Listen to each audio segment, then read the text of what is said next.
Chapter 2, Duty to Children.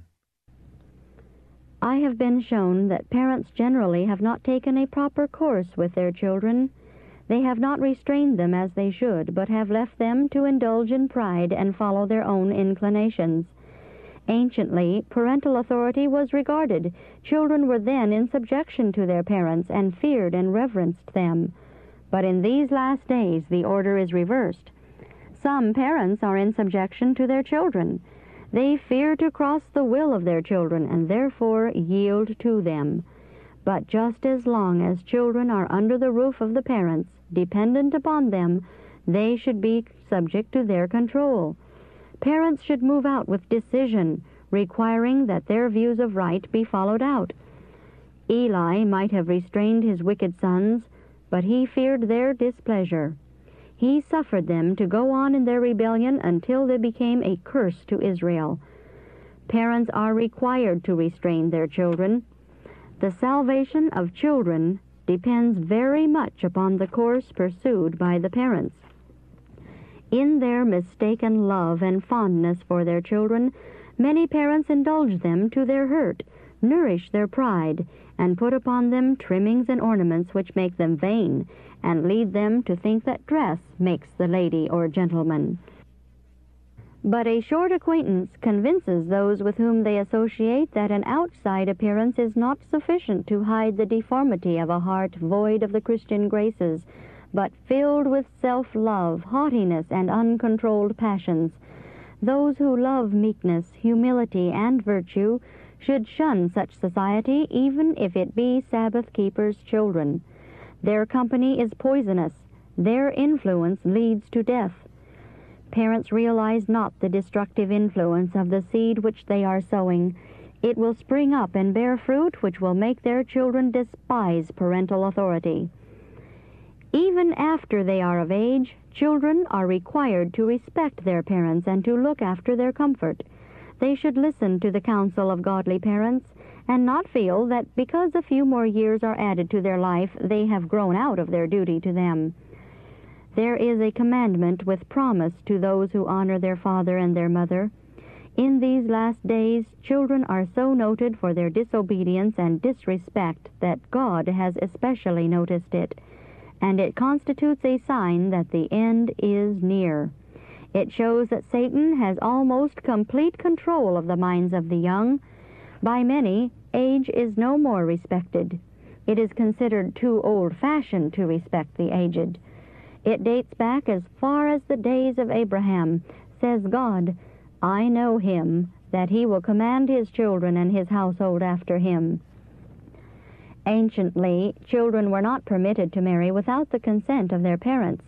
Parents chose for their children. It was considered a crime for children to contract marriage upon their own responsibility. The matter was first laid before the parents, and they were to consider whether the person to be brought into close relation to them was worthy, and whether the parties could provide for a family. It was considered by them of the greatest importance that they, the worshippers of the true God, should not intermarry with an idolatrous people, lest their families be led away from God. Even after children were married, they were under the most solemn obligation to their parents. Their judgment was not then considered sufficient without the counsel of the parents, and they were required to respect and obey their wishes unless these should conflict with the requirements of God. Again, I was directed to the condition of the young in these last days. Children are not controlled. Parents, you should commence your first lesson of discipline when your children are babes in your arms. Teach them to yield their will to yours. This can be done by bearing an even hand and manifesting firmness. Parents should have perfect control over their own spirits, and with mildness and yet firmness bend the will of the child until it shall expect nothing else but to yield to their wishes. Parents do not commence in season. The first manifestation of temper is not subdued, and the children grow stubborn, which increases with their growth and strengthens with their strength. Some children, as they grow older, think it a matter of course that they must have their own way, and that their parents must submit to their wishes. They expect their parents to wait upon them. They are impatient of restraint, and when old enough to be a help to their parents, they do not bear the burdens they should. They have been released from responsibilities and grow up worthless at home and worthless abroad. They have no power of endurance. The parents have borne the burden and have suffered them to grow up in idleness without habits of order, industry, or economy. They have not been taught habits of self-denial, but have been petted and indulged, their appetites gratified, and they come up with enfeebled health. Their manners and deportment are not agreeable. They are unhappy themselves and make those around them unhappy. And while the children are but children still, while they need to be disciplined, they are allowed to go out in company and mingle with the society of the young, and one has a corrupting influence over another. The curse of God will surely rest upon unfaithful parents. Not only are they planting thorns which will wound them here, but they must meet their own unfaithfulness when the judgments shall sit. Many children will rise up in judgment and condemn their parents for not restraining them, and charge upon them their destruction.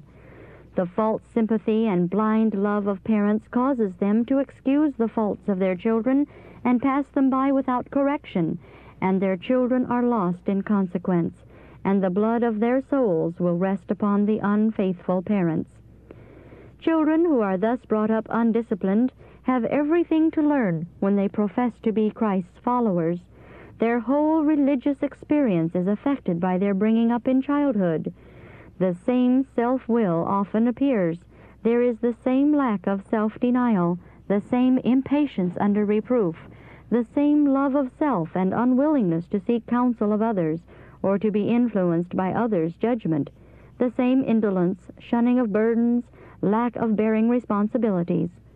All this is seen in their relation to the church. It is possible for such to overcome, but how hard the battle, how severe the conflict, how hard to pass through the course of thorough discipline which is necessary for them to reach the elevation of Christian character. Yet if they overcome at last, they will be permitted to see before they are translated how near the precipice of eternal destruction they came because of the lack of right training in youth, the failure to learn submission in childhood.